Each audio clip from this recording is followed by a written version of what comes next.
Okay, this video is called German Genius. Here's the book, German Genius by Peter Watson. It's a giant frickin' book. It's about 960 pages. So, I had written some books about history, the history of science, history of art, the quotes and all this stuff. So I figured I would check this out because I didn't have anything good on Germany. I've read books about all the different countries of Europe and a bunch of other places, USA, etc. And so I figured I'd try this book out. The author, Peter Watson, I'm not too impressed by him. He was a journalist for New York Times, Observer, Spectator, basically midstream media.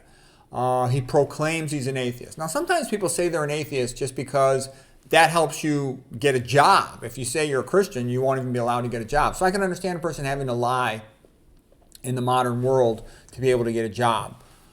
But he kind of proclaims it like he's proud of it. And, his background, trained as a psychologist, to me, that's a bad sign. Basically, when I hear all these things about him, it's like in my mind immediately, IQ 115, communist, crappy writer, okay? Atheists, they all stink as writers, and here's the reason why. Atheism says life has no meaning. And if you say that life has no meaning, how are you going to put meaning into your writing? They can't. Okay, you'll notice whenever they write, it's kind of dull.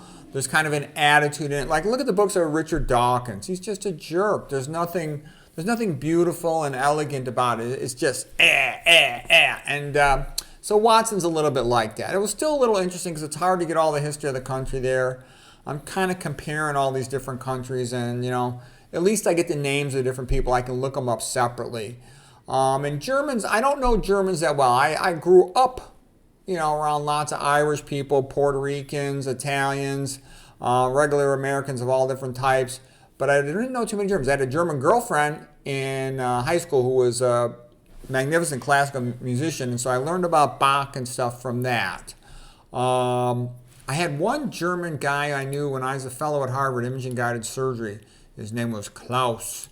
And he was funny because he was real like the stereotype of a German. I had one German neighbor growing up too who was a real sort of bitchy lady, always complaining to my parents about us for making noise.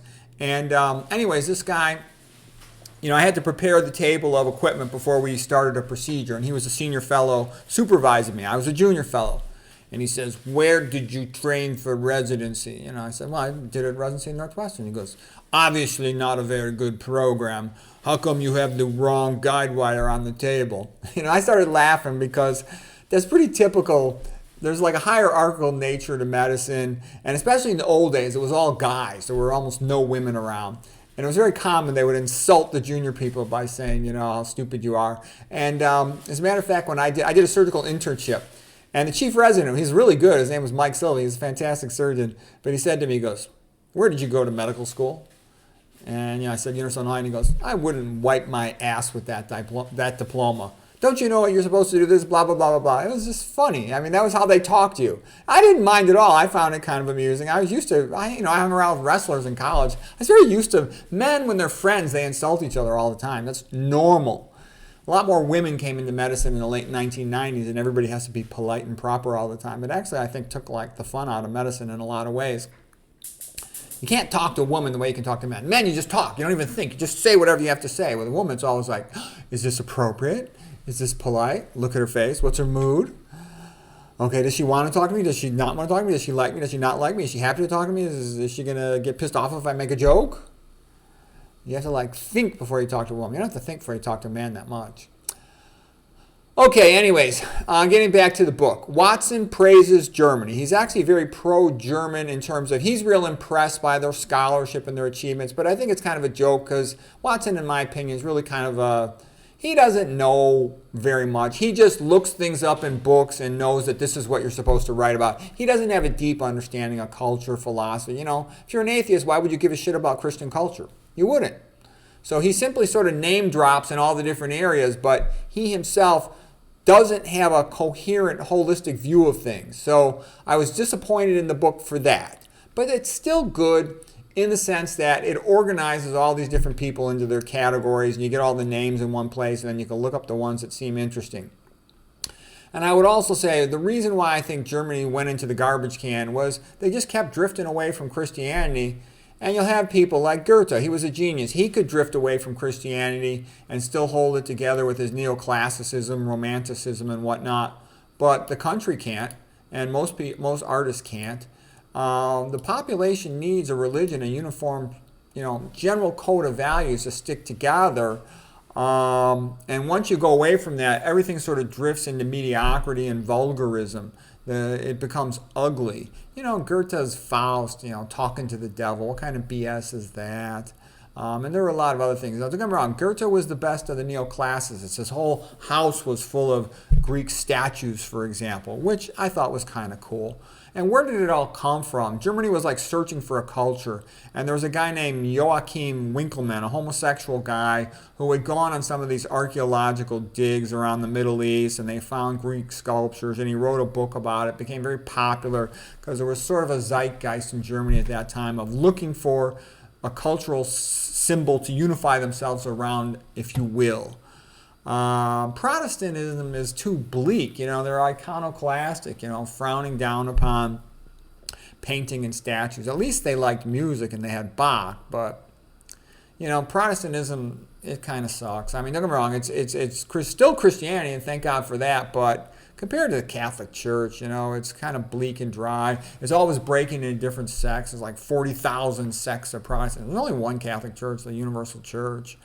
And then also Protestantism just tends to drift into secularism. They start putting all their secular rulers, graves in their churches, like the British do that as well. And then the politicians take over, and the politicians don't care about religion. They just care about their own power, and they destroy the country. So that's what happened in Germany. It's very martial in its attitude, and it just destroyed itself, picking battles and just going down that path, And their biggest talent, if you look at the history of Germany, was they had the best, by far, the best classical music composers ever. Extraordinary. And they were also the best in the world for a while in chemistry and physics, engineering, and manufacturing. They do have a good brain for that. But it's very overrated. Literature, philosophy. I think Goethe's overrated. Kant is a piece of crap. He's like one of the worst philosophers. They try to act like Kant and Hegel or some type of scholars. They're disgusting. They stink, okay? Marx was a jerk. All these lowlifes come out of Germany, okay? It's got a lot of those. Schopenhauer at least had some unique ideas, and it's helpful to read Schopenhauer. His book, Art of Literature, is a masterpiece. So let's see, the love of the Greeks. Neoclassicism was very big. Love of the ancient Greeks was very big in Germany. Huge, monstrous. And Weimar, with Goethe and Schiller, was sort of like their cultural center up until around, in 1810, Berlin University became something great because they emphasized research. And it really was great for a while. Okay. Here's a quote by Hannah Arendt. She's a Jewish lady who wrote a magnificent book about totalitarianism. And she says, Nazism owed nothing to any of the Western tradition, be it German or not, Catholic or Protestant. The rulers of that, they wanted to get rid of Christianity. They had this old primitive idea. They destroyed the place, okay? And they were totally anti-Christian, all right? Let's see. If you look, like I said, look at these composers. Johann Sebastian Bach. He was sort of like the dominant composer of the Baroque age. Handel, Mozart, Beethoven, Franz Schubert, Johannes Brahms, Richard Wagner. I mean, those are some of the greatest classical music composers ever of all time. The